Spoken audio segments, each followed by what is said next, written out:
Carbon conscious traveller, बहुत सारे ऐसे लोग थे जो जिनकी डिजीज थे, कोई प्रॉब्लम था, याद होगा आप लोगों को कि पहले जब टीबी किसी को हो जाया करती थी तो कहते थे जी ग्रीनरी के इलाके में चले जाओ या ग्रीनरी इलाके में रहो ताकि वहां पर आपकी टीबी जो है वो रिकवर हो जाए या ट्यूबरकुलोसिस को रिकवर किया जा सके।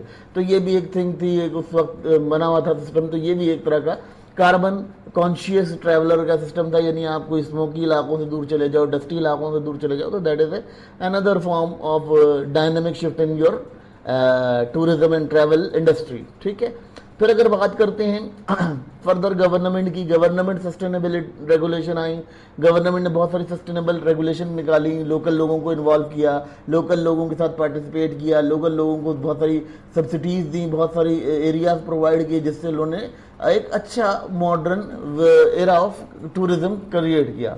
अब क्या होता है, सप्लाई साइड पे हो जाता है कि जी रिड्यूस हो जाती है ऑपरेशनल कैपेसिटी। अब क्या हुआ, लोगों ने जम के एक जगह को टारगेट तो किया, एक डेस्टिनेशन को टारगेट किया, मगर क्या हुआ उसके अंदर रेगुलरली कुछ ना कुछ ग्लिचेस आते रहे, कुछ ना कुछ शिफ्ट आते रहे।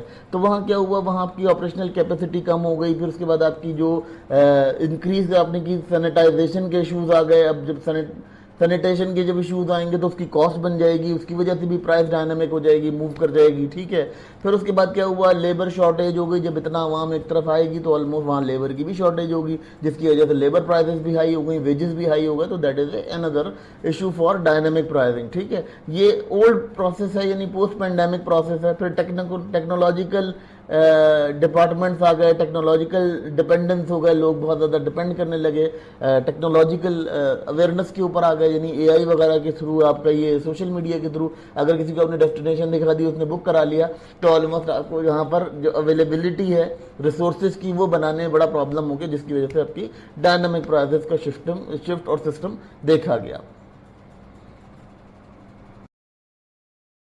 अब यहाँ हम ये बात करेंगे कि ये अप्लाइड माइक्रो इकोनॉमिक्स से कैसे डील करती है या इसकी स्टडीज़ कैसे कंबाइन होती हैं। तो सबसे पहली चीज़ देखिएगा, अप्लाइड माइक्रो इकोनॉमिक्स जिस चीज़ में डील करती है वो है कंज्यूमर बिहेवियर।